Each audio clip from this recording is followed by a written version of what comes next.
Hi, my name's Christopher Day. I've been a court reporter for 12 years. And last year I had the chance to give a speech in Washington, D.C., dressed as a clown. So, if that's your thing, sit back and enjoy.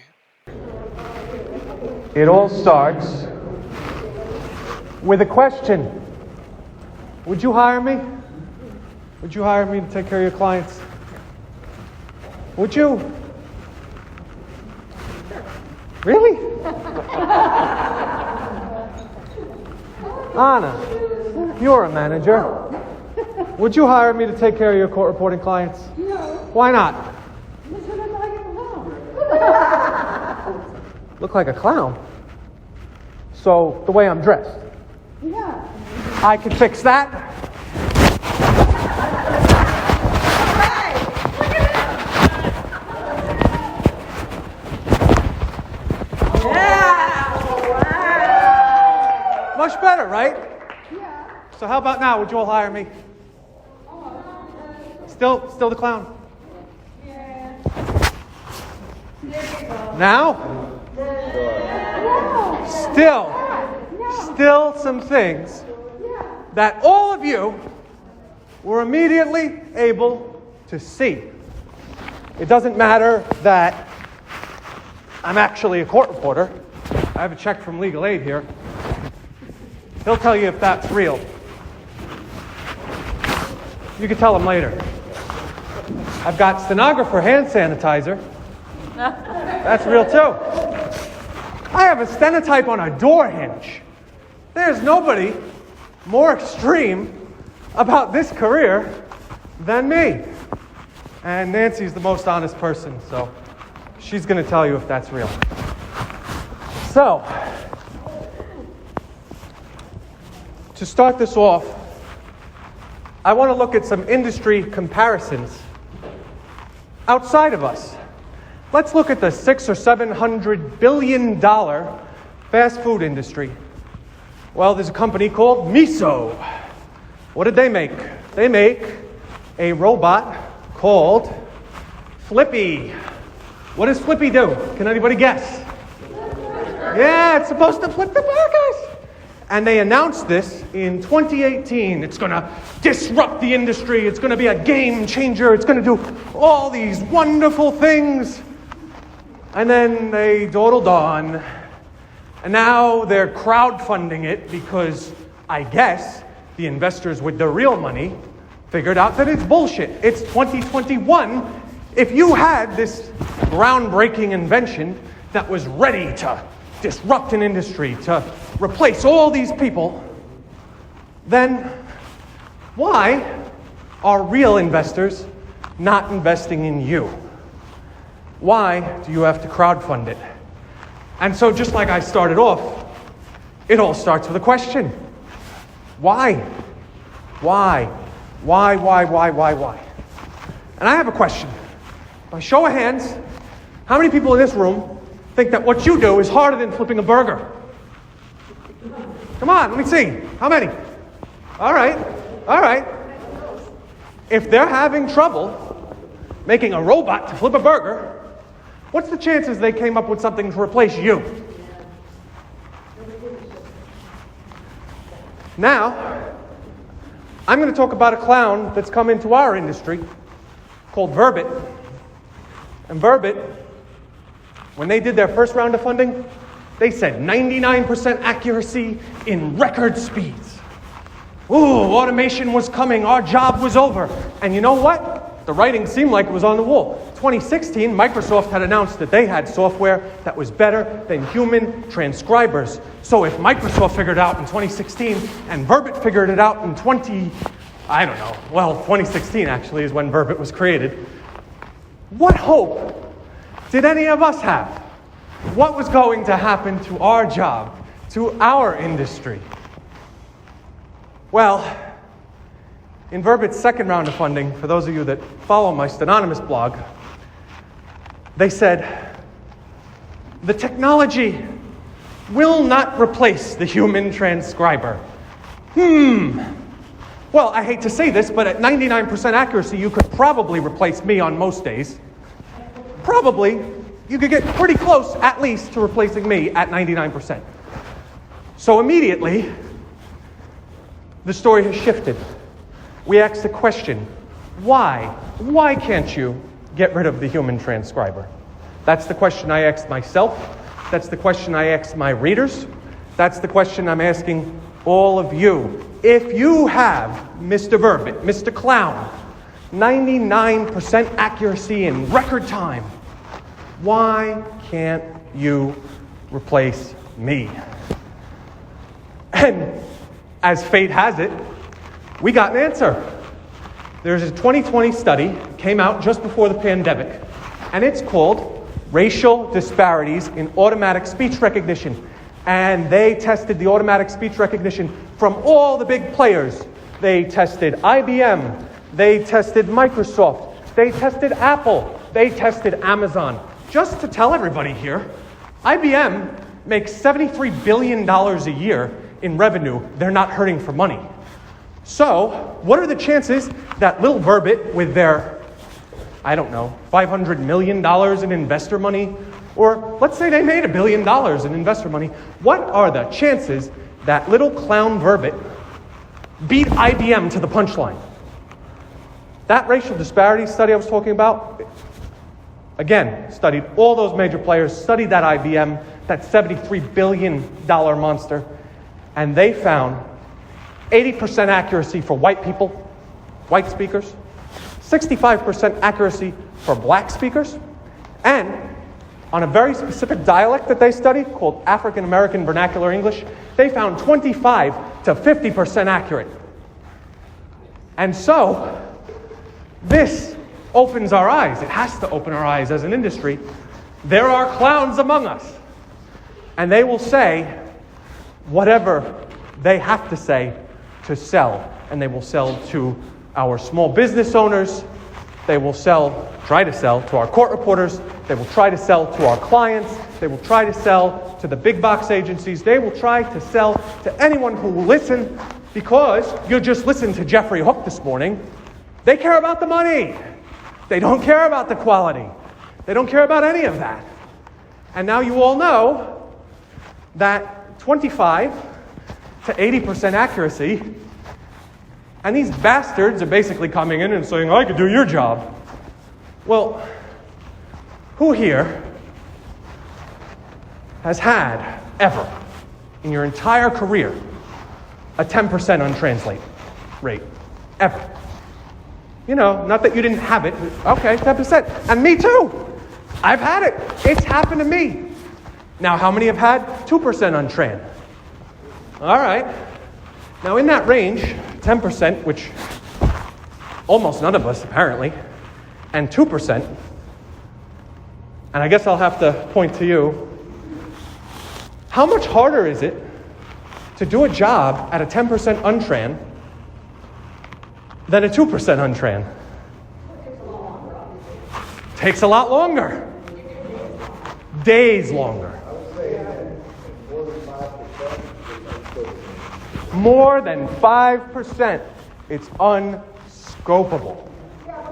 Now, because we do this every day, we know this. This rolls off. This rolls right off. We go, 10% untran. Oh my gosh, that would be a headache. Well, I just told you there's science, there's a study that tells you that when they get their best, that accuracy percentage for the white speakers, their best is 80%. That's a 20% untran in my book. So guess what? Your worst day, they haven't even come close to matching your very worst day. But it doesn't stop them from telling everybody that that's what they did. And that's why I wanted to start to talk to you all about that. So, at this point, I'd like to open up just a couple questions. Is anybody lost? Does anybody have no idea what I'm talking about? No, anything that's confusing? Or doesn't believe me? Is there anyone here that thinks I'm just totally wrong? All right. So now that we know this, we have a very important decision to make. Because you just heard from about 3 or 4 speakers there's really nobody looking out for us. It's like, talk to the Trial Lawyers Association, talk to this person, talk to that person. I myself have written numerous government agencies, numerous people. I've consulted lawyers, and I'm fighting very hard personally. But there's something I've figured out. There's nobody that is going to advocate for us the way that we have to advocate for ourselves and each other. There's nobody bringing this to the lawyer associations. And in fact, even our own associations, they miss this stuff. It just doesn't come across their desk, or they don't connect the dots in the way that I just have for everybody in this room. And so, when you start hearing things that are questionable, scary claims, you have to pause. Kind of like Ida was just saying, I think. You just have to pause, and you have to start asking questions. If this technology exists, why am I in the chair? If what I'm being told is true, why hasn't it been adopted by every single lawyer in this country? Because again, the big sell with these computer programming, computer sales, it's all about a big upfront cost, and then they can sell the program again and again and again until the end of time and make back their money. That's pretty much how that works. And so, they don't really, if they had a more efficient way to do this, they could just sit back and advertise that, and eventually they would make back their money. They would get it. Instead, they have to resort to telling lawyers that they'll do depositions for $0. They have to resort to backpedaling on their claims. And oh yeah, I caught them on that one. Some of you might have caught that Verbit bought VTAC, captioning provider. They acquired them. Yes. Immediately after that, I went on VTAC's site. VTAC wanted to give court reporters, stenographic captioners, $20 an hour. Well, again, I ask questions. This is a fairly established industry. Some of you have been captioning for quite a long time. And those of you that haven't been captioning for a while, you know someone who has. Or you could find someone who has. And I was the same way. And I found 5 people right off the bat. Everybody was like, oh, I make $40 an hour. I make this. I make that. I make this in that market or this in there. So it hit kind of a range. And the range was somewhere between $40 and $120. And so for VTAC, now acquired by the clown, Verbit, to offer stenographic captioners $20 and then go, oh, we just can't find stenographic captioners because shortage. Guess what? It's a lie. There's no other word for it but a lie. This all raises something that is very interesting, very powerful. Ties in to the last thing that we all just watched, the last presentation. Abuse. What does it thrive on? Silence. What happens when we all start talking? What happens when we all start sharing exactly what we have experienced and what is going on in our industry?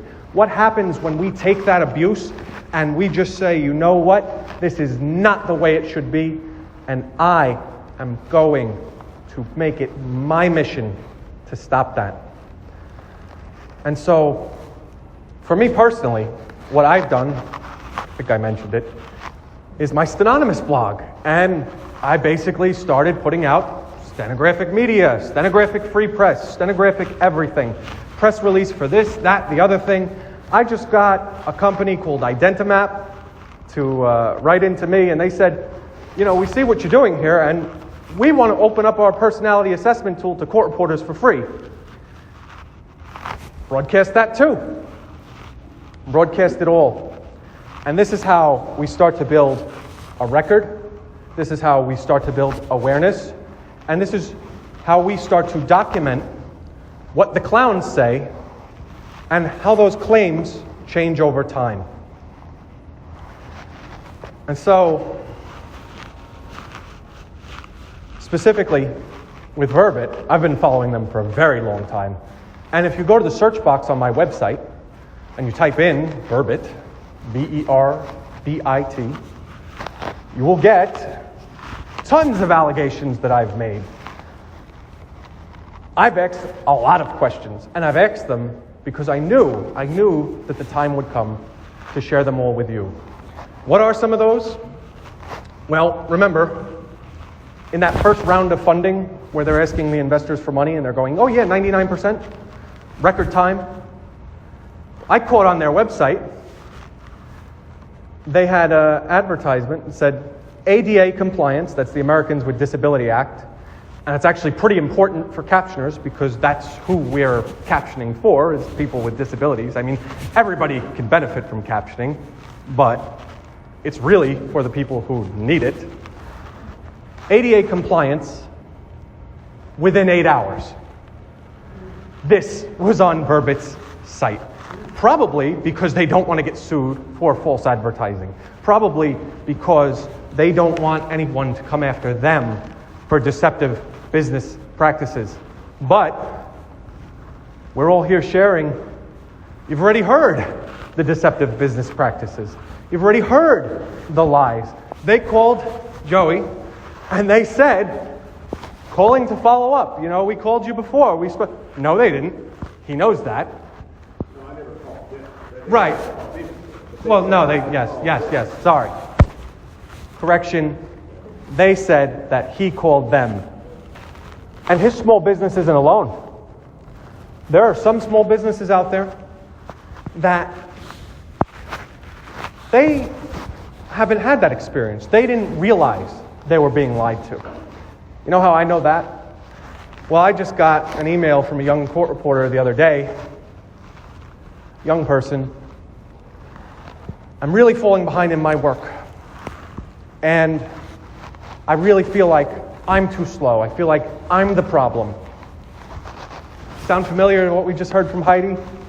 We're made to feel like we're the problem. And that's exactly what this young reporter said. And basically, her agency owner had been approached by, who I assume to be Verbit, a service that would run the audio through AI and basically do it for her. And by using that, the agency owner said, that service, which I believe to be Verbit, because I don't think there's anyone else targeting our field, the young reporter could get caught up instead of doing all the time-tested things that we've learned to do, like hiring a scopist, charging a little more so you don't have to take as many jobs. I don't know. Anything in the world. But even more than that, why did this small business owner not say, how long are you taking? Because everybody's a little different, right? Everybody's got different abilities. But I know for me personally, I'm okay at this, and I probably transcribe about 20 pages an hour in my layout. So I shared this. I shared the breakdown of how fast I work, and I said to this young reporter, I don't think it's you. I think that we are in the middle of a little bit of a shortage because, even though my personal feelings, just so you all know, and if you go on my website, you will see plenty of articles under article highlights why I feel our shortage has been exaggerated and exacerbated by these companies intentionally to create that environment of fear that you just heard about from Heidi doesn't do anybody any good, and to get us accepting less and less and less and less. Because if we don't, somebody else will do it. Somebody else will do it. Somebody else will do it. Well, not if everybody knows that this shit is worth whatever it's worth. Whatever it's worth in your market. $4 a page, $6 a page, whatever it is. Whatever you think it is today in your mind, you know that there are people younger than you and less experienced than you that have come in and they have no idea. They have no idea. And so it's about that communication, that questioning, that sharing with each other that will pull us out of the environment where the clowns get to come in and tell us how we're going to run our businesses, and tell us how to make lawyers happy, and tell us all the things that we know are wrong, but because we're individuals, because we're smaller than them, because we don't have $500 million in the bank, again, we're made to feel powerless. We're made to feel like we can't do anything, when the very simple truth is, each of you has a hell of a lot more power than Verbit. If they can't even do ADA compliance within 8 hours, I don't know what to tell everybody. We have stenographic captioners. Have they not been ADA compliant all these years, all this time? Were they not ADA compliant as they slaved away, saving people 9/11, giving people captioning that they needed? They needed to know what was going on. They needed to know what was happening in our country. Imagine waiting 8 hours for that. Imagine being a deaf person for a second and watching on TV as the Twin Towers were burning. That's my home city, Staten Island, New York, not that far from Manhattan. Well, now, imagine taking 8 hours to understand what's going on. And you've got a pretty good idea of where we are headed if we do not speak up, if we do not share, if we do not communicate, if we do not question the clowns. And I agree with all of you. I've been blogging for about, since 2017, so I guess 4 years. And Verbit, I think I started following them in 2019. I've been doing this a long time. And for a long time, it felt like, well, this is it. This is not going to work. And this year, I saw an explosion of activity. Our whole field is probably 30,000 people, right? Well, my blog went from pulling 10,000 views or visitors to more like 50,000 views or visitors. And it was because I kept broadcasting my message. And what happened was stenographers started to notice. They started to send me donations. I started to build this kind of media frenzy of something's wrong here, something's wrong here, something's wrong here. Why? A lot of people have accused me, it's because you're so negative. You just want to be negative for the sake of being negative. You're negative. Well, I think I should feel negative, considering one of my articles is a woman named Michelle Kirkpatrick. And guess what? The captioning on her neck of the woods just didn't cut it. It just didn't work. And there were 3 people in her immediate area that had no idea what was going on. There was, it's supposed to be an evacuation. And I'll get this for any of you, but we have very clearly circled where those people lived and where the evacuation was. And it wasn't really far at all. It was, a few miles, a mile, I don't know. Point is, people's lives are at stake here. It's, on the court reporting angle, it's people's livelihoods. It might be whether people go to jail. On the captioning angle, it might be whether the difference between the captioning going, you must leave this area, or, leave the area if you want to. The opposite, tell them to drive towards the danger instead of away from it. That sort of thing. Because we all have seen in our own work how one missing knot, or, the difference between I can and I can't, and all the little things that we struggle with, we really pay attention to because we know it can change the entire meaning of a statement. Well, computers don't figure that out. They don't look at that. They just continue on doing whatever they've been programmed to do. And again, the science says that they've been programmed to get somewhere between 25% and 80% of what's being said. So, I actually want to open this up to more discussion, but before I do, I just want to put it out there. And exactly how I started this out. The next time a clown comes in and says, "Can I do your job?" The next time that a clown tells you, "You're outdated. I've got something so much better." Don't be afraid. Start asking questions. Because as I've just revealed to all of you, asking why will conquer the clowns. So, any more experiences, stuff that people want to talk about, related to? I happen to be an official, but I'm very up on this stuff. And I will take that and I will try to come up with very specific talking points. But some of the things you'll see if you go to the blog and if you look under article highlights, you're going to find an email I wrote to the FTC.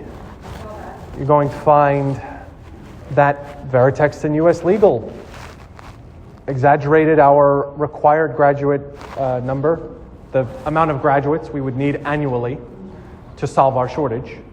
By my calculation, they exaggerated by a factor of 6. So all of you looking at me right now, I'm about 6 feet tall. That's like if you looked at me and you went, "Yeah, he's 36 feet tall." How do you get that wrong? So maybe, point them right to me. Do it. I've done it. I've come out in public. My name is on all this. It's not hidden. I'm easy to find. Tell them, I don't want to work for a company that is defrauding lawyers. I don't want to work for a company that's defrauding consumers. I don't want to work for a company that's hurting minority speakers, because again, AAVE, 25% on one of those? What is that? What is that? Go ahead, go to any one of your jobs this week and go, "Hey, counsel, you mind if I just drop 3 out of every 4 words?" No. Why would you ask me that? Well, just wondering, because these automatic speech recognition companies, like Verbit, are coming in and they're telling lawyers they'll do the job for $0, but the science says they miss 3 out of every 4 words. And you all have my articles, and you all have the science, and you all have the name of the study, and if you don't, you can email me, because I'm an easy man to find. And together, we're going to start whittling down the message. Because that was an issue that I had extreme trouble with. I was like, why? I actually asked lawyers. I asked them this. Why is nobody paying attention to this? And I gave them the very full idea of what was going on. And you know what I got? I didn't get, "Oh, that's interesting." I didn't get, "Oh, that's terrible." I got, "It's too long. If you can't shorten this, you're not the voice for this. If you can't make this shorter, then you should just give up." I could have gave up. That was maybe a month or 2 ago. I didn't give up. I made it shorter. I took a 15-minute video that I have up on YouTube. Well, I turned that into a 3-minute video. And instead of all these things that nobody cares about, I whittled it down to, they're exaggerating and exacerbating our shortage. They're multiplying the numbers by 6. This is fraud. The end. Basically, that's my summary of my own little video, which you can find on my YouTube. I think my YouTube is Christopher Day 227. Public. The world. It's public for the world. It's also, if you go to the article highlights on the blog, it says Veritext and US Legal lied about the shortage to the public, or lied about the shortage. The video's on the bottom of that article too. It's all out there. What do you make of that $50,000? So US Legal, US Legal donated $50,000 to Project Steno very recently, after I came out with all these fraud allegations. And that's nice. I think we all, to some degree, appreciate Project Steno. At least it has steno in the name, right? But we have to look comparatively at what we are asked to give and then look at what they are giving. And so if you look at, let's take NCRF. To be an angel, they want $1,000. Well, if you make $100,000 a year, $1,000 is 1% of your income. If you make $200,000 a year, it's 0.5% of your income. Well, you go on a website called Owler. It's an estimating site. It tries to estimate the competitors and the revenue for various companies. Owler, O-W-L-E-R, think.com. There's a lot of companies like that, and you can get various estimates from any of them, and a lot of them are free. Well, Owler estimated U.S. Legal makes $100 million in revenue a year. $50,000 is 0.05% of their income. So if anybody wants to tell you that U.S. Legal is doing something good for the field, tell them that should be more like $1 million. $1 million. And it's not like they don't have the money. They have plenty of money. And I guess we ended up talking about this anyway. They have plenty of money when it comes to building the digital side of the business. The nice offices. But even beyond the nice offices, just the recruitment. Ever since my fraud allegations, every single day, U.S. Legal on LinkedIn was looking for a digital court reporter. Digital court reporter, digital court reporter. You'll find screenshots of that on the blog. Again, because I'm sitting there doing what we have all done for the last, well, in my case, 11 years. In your case, many of you, 30, 40, 50 years, I think. And I documented. I recorded it. Oh, look, digital court reporter, digital court reporter, digital court reporter. They had a recruiter reach out to me on LinkedIn. Would you like to become a digital court reporter? Here's a really good question for this clown. What the fuck? How in the world can anybody say shortage? Because remember, that's what they're telling all your clients. They're going, oh, it's the shortage. We really want to provide a stenographer, but it's the shortage. We just can't. It's the shortage. Well, if you're dumping basically all of your recruitment resources into digital court reporting, and then occasionally throwing 50 grand at the other problem to make sure that we don't start talking about you, what happens? We stay in that environment of abuse. We stay in that environment where we are being taken advantage of because we are not asking questions, because we are not helping each other find the questions to ask. And so it's very much like what you said. You said you have talking points, and I thought about it, and I gave a couple, but I'm going to give more thought to that. We're going to come back. This is an evolving thing. This is not a one-hit wonder. There's no. We all think of a storybook, right? And in a storybook, you start, you read a little bit, you get to the end. That's it. It's over. Nice story. They lived happily ever after. Real life is not like that. And you've probably all worked this out. In real life, victory is cumulative. All of your actions leading up to a thing dictate how that's going to go. So it's kind of like when this country wanted to free the slaves.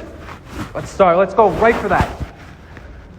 Well, if they had sat around saying, let's wait for somebody else to figure this out, the people around at that time, I can pretty much guarantee this country would still have slavery.